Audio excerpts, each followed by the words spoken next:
নমস্কার বন্ধুরা, সবাই কেমন আছো? আশা করি সবাই ভালো আছো আর সবাই খুব ভালো করে প্রিপারেশন করছো। তো বন্ধুরা, আমি আজকের এই ভিডিওতে সৌরজগৎ নিয়ে বিস্তারিত আলোচনা করব। তো আমরা এই ভিডিওতে যে সমস্ত প্রশ্নগুলো আলোচনা করব, তোমরা আগত যে সমস্ত কম্পিটিটিভ পরীক্ষাগুলি রয়েছে তোমরা সেই সমস্ত পরীক্ষাতে দেখতে পাবে এবং তোমরা এই ভিডিওটা যদি একবার দেখে নাও তাহলে সৌরজগৎ থেকে আসা যতগুলি কোয়েশ্চেন সব তোমরা পারবে। তো চলো ভিডিওটা শুরু করা যাক। তো বন্ধুরা, আজকের প্রথম প্রশ্ন বলেছে যে সূর্যের নিকটতম গ্রহের নাম কি? তো সূর্যের নিকটতম গ্রহ হচ্ছে বুধ। নেক্সট বলেছে সূর্যের দূরতম গ্রহের নাম হচ্ছে প্লেটো। আয়তনের সৌরজগতের ক্ষুদ্রতম গ্রহের নাম হচ্ছে বুধ। তো বুধ নিকটতম গ্রহ আর ক্ষুদ্রতম গ্রহ। তো সৌরজগতের বৃহত্তম গ্রহের নাম হচ্ছে বৃহস্পতি। আর পৃথিবীর চেয়ে বড় গ্রহগুলির নাম হচ্ছে শনি, ইউরেনাস ও নেপচুন। নেক্সট বলেছে পৃথিবীর চেয়ে ছোট গ্রহগুলির নাম কি? তো পৃথিবীর থেকে ছোট গ্রহগুলির নাম হচ্ছে বুধ, শুক্র, মঙ্গল ও প্লুটো। নেক্সট বলেছে অন্তস্থ গ্রহগুলি কোনটি? অন্তস্থ গ্রহগুলি হচ্ছে বুধ, শুক্র, পৃথিবী ও মঙ্গল অন্তস্থ গ্রহ। বহিস্থ গ্রহগুলির নাম হচ্ছে বৃহস্পতি, শনি, ইউরেনাস, নেপচুন ও প্লুটো। এগুলি হচ্ছে বহিস্থ গ্রহ। তো উষ্ণতম এবং উজ্জ্বলতম গ্রহ কোনটি? তো উষ্ণতম উজ্জ্বলতম গ্রহ হচ্ছে শুক্র। নেক্সট বলেছে কোন গ্রহকে নীল গ্রহ বলা হয়? তো আমাদের পৃথিবীকে নীল গ্রহ বলা হয়। নেক্সট বলেছে কোন গ্রহকে লাল গ্রহ বলা হয়? তো লাল গ্রহ বলা হয় হচ্ছে মঙ্গল গ্রহকে লাল গ্রহ বলা হয়। নেক্সট বলেছে কোন গ্রহগুলির বলয় দেখা যায়? তো এরকম গ্রহ দুটি আছে, তো শনি ও ইউরেনাস, যাদেরকে যে সমস্ত গ্রহগুলির বলয় দেখা যায়। নেক্সট বলেছে যে মঙ্গলের কয়টি উপগ্রহ আছে? তো মঙ্গলের দুইটি উপগ্রহ আছে, তা হচ্ছে ফোবাস ও ডেমোস। নেক্সট বলেছে বৃহস্পতির আবহমণ্ডল কী নিয়ে গঠিত? তো বৃহস্পতির আবহমণ্ডল হাইড্রোজেন ও হিলিয়াম নিয়ে গঠিত। নেক্সট বলেছে শনির বৃহত্তম উপগ্রহের নাম কি? তো শনির বৃহত্তম উপগ্রহের নাম হচ্ছে টাইটান।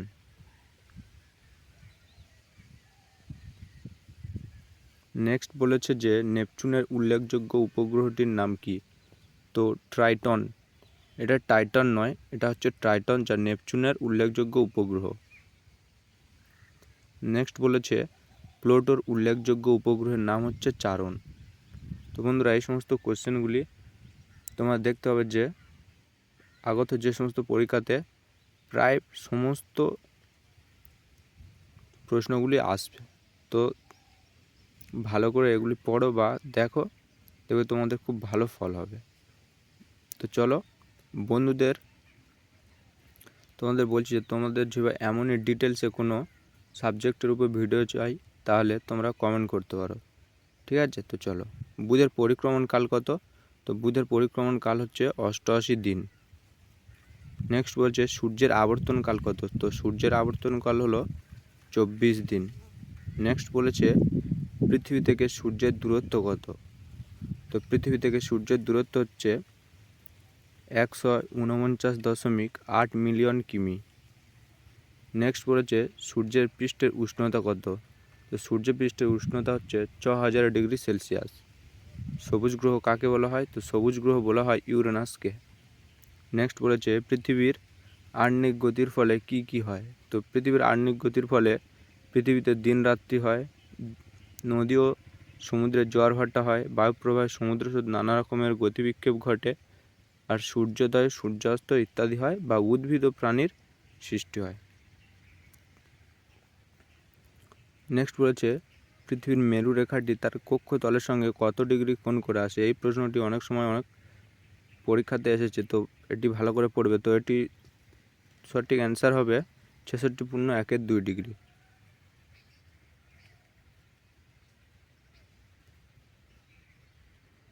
নেক্সট বলেছে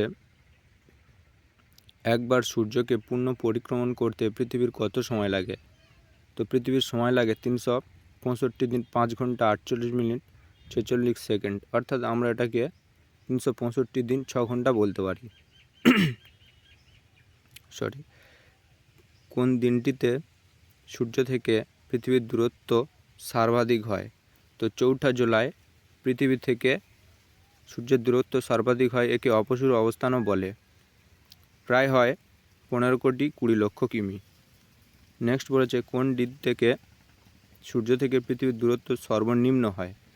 তো 3রা জানুয়ারি, একে পৃথিবীর অনসূর অবস্থান বলে, আর দূরত্ব হয় 14,70,00,000 কিমি। নেক্সট বলেছে যে পৃথিবীর বার্ষিক গতির ফলে কি হয়? তো বার্ষিক গতির ফলে দিন রাত্রের হ্রাস বৃদ্ধি আর ঋতু পরিবর্তন হয় বার্ষিক গতির ফলে। নেক্সট বলেছে কোন দিনটিতে পৃথিবীর সর্বত্র দিন ও রাত্রি সমান? তো 21 মার্চ ও 23 সেপ্টেম্বর, অর্থাৎ 12 ঘন্টা দিন আর 12 ঘন্টা রাত হয়। নেক্সট বলেছে বসন্তকালীন বা মহাবিষুব বলা হয় কোন দিনটিতে? তো 21 মার্চ তারিখটিকে বসন্তকালীন বিষুব বা মহাবিষুব বলা হয়। শরৎকালীন বিষুব বা জলবিষুব কোন তারিখকে বলা হয়? 23 সেপ্টেম্বর তারিখকে। কর্কটক্রান্তিক বা গ্রীষ্মকালীন সৌরস্থিতি কোন দিনটিতে বলা হয়? 21 জানুয়ারি তারিখকে। নেক্সট বলেছে যে মকরক্রান্তিক বা শীতকালীন সৌরস্থিতি কোন তারিখকে বলা হয়? 22 ডিসেম্বর তারিখে, যা মকর ক্রান্তি বা শীতকালীন সৌরস্থিতি বলে। নিশীত সূর্যের দেশ কাকে বলা হয়? নরওয়ের হ্যামারফেস্ট বন্দরকে নিশীত সূর্যের দেশ বলে।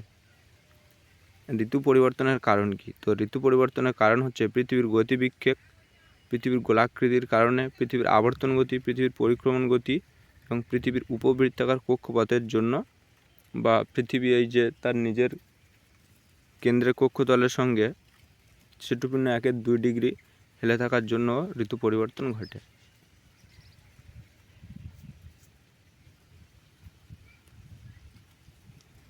নেক্সট এবার আমরা পড়ব অক্ষাংশ ও অক্ষরেখা। তো দেখো, নিরক্ষরেখা কাকে বলবো আমরা? সুমেরু ও কুমেরু বিন্দু থেকে সমান দূরে পৃথিবীর ঠিক মাঝখানে যে কাল্পনিক বৃত্তাকার রেখা পৃথিবীকে পূর্ব পশ্চিমে বেষ্টন করে আছে তাকে নিরক্ষরেখা বলবো। তো বলেছে নেক্সট, নিরক্ষরেখা পৃথিবীর কেন্দ্রে কত ডিগ্রি কোণ করে থাকে? তো অক্ষরেখা পৃথিবীর কেন্দ্রে 0 ডিগ্রি কোণ উৎপন্ন করে। নেক্সট বলেছে নিরক্ষরেখা কোথায় দিয়ে টানা হয়? তো লন্ডনের একটি গ্রিনিচের মানমন্দির উপর দিয়ে কল্পনা করা হয়েছে হচ্ছে নিরক্ষরেখা। অক্ষাংশ কাকে বলবো? নিরক্ষরেখা থেকে উত্তরে বা দক্ষিণে অবস্থিত কোনো স্থানের কৌণিক দূরত্বকে সেই স্থানের অক্ষাংশ বলবো। তো নিরক্ষরেখার অক্ষাংশ কত ডিগ্রি? তো সঠিক উত্তর হবে 0 ডিগ্রি বা 0 ডিগ্রি। উত্তর গোলার্ধে কর্কটক্রান্তিক রেখা কত ডিগ্রি কোণ করে থাকে? তো সঠিক উত্তর হবে 23.12 ডিগ্রি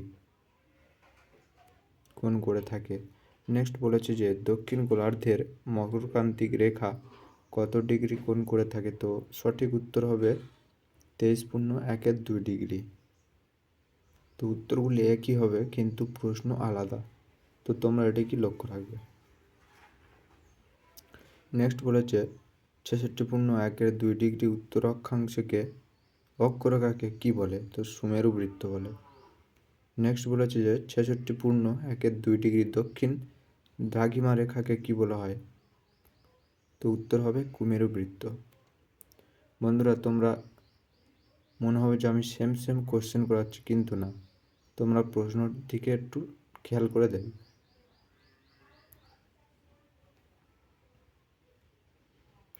তো নেক্সট বলেছে পূর্ব দ্রাঘিমা কত পর্যন্ত বিস্তৃত? তো পূর্ব দ্রাঘিমা হচ্ছে মধ্যরেখার 0 ডিগ্রি থেকে 180 ডিগ্রি পর্যন্ত বিস্তৃত। পশ্চিম দ্রাঘিমা কত ডিগ্রি পর্যন্ত বিস্তৃত? তো মধ্যরেখার 0 ডিগ্রি থেকে পশ্চিম দিকে 180 ডিগ্রি পর্যন্ত বিস্তৃত। নেক্সট বলেছে যে প্রতিটি দ্রাঘিমা রেখার আকৃতি কেমন? তো প্রতিটি দ্রাঘিমা রেখার আকৃতি হচ্ছে একটি অর্ধবৃত্তাকার। তো নেক্সট বলেছে প্রতিটি দ্রাঘিমা রেখা অক্ষরেখাকে কেমনভাবে ছেদ করে? তো লম্বভাবে ছেদ করে। প্রতিটি এক দ্রাঘিমার প্রতি 1 ডিগ্রি দ্রাঘিমার পার্থক্যে সময়ের পার্থক্য কত হয়? 4 মিনিট। এই প্রশ্নটিও অনেক পরীক্ষায় এসেছে, তো তোমরা এই প্রশ্নটা করে রাখবে, ঠিক আছে? ভালো, আমি যেগুলো করাচ্ছি প্রত্যেকটা কোশ্চেন ধরে ধরে করবে, দেখবে সৌরজগৎ থেকে আসা কোনো প্রশ্ন তোমাদের হাতছাড়া হবে না, ঠিক আছে? তো দেখো নেক্সট বলেছে পৃথিবীর প্রতি ঘন্টায় এবং প্রতি মিনিটে কত পথ অতিক্রম করে? পৃথিবী প্রতি ঘন্টায় 15 ডিগ্রি পথ অতিক্রম করে আর প্রতি মিনিটে 1 ডিগ্রি পথ অতিক্রম করে। আর এই জিএমটি এর ফুল ফর্মও অনেক পরীক্ষাতে এসেছে, এটি ভালো করে রাখবে বা দেখে রাখবে। তো জিএমটির পুরো নাম হচ্ছে গ্রিনিচ মেন টাইম। নেক্সট বলেছে যে ভারতের প্রমাণ সময় ও গ্রিনিচের সময়ের পার্থক্য কত? তো 5 ঘন্টা 30 মিনিট। নেক্সট বলেছে যে আন্তর্জাতিক তারিখ রেখা কোথায় থেকে টানা হয়েছে? তো আন্তর্জাতিক তারিখ রেখা 180 ডিগ্রি দ্রাঘিমা রেখা বরাবর টানা হয়েছে।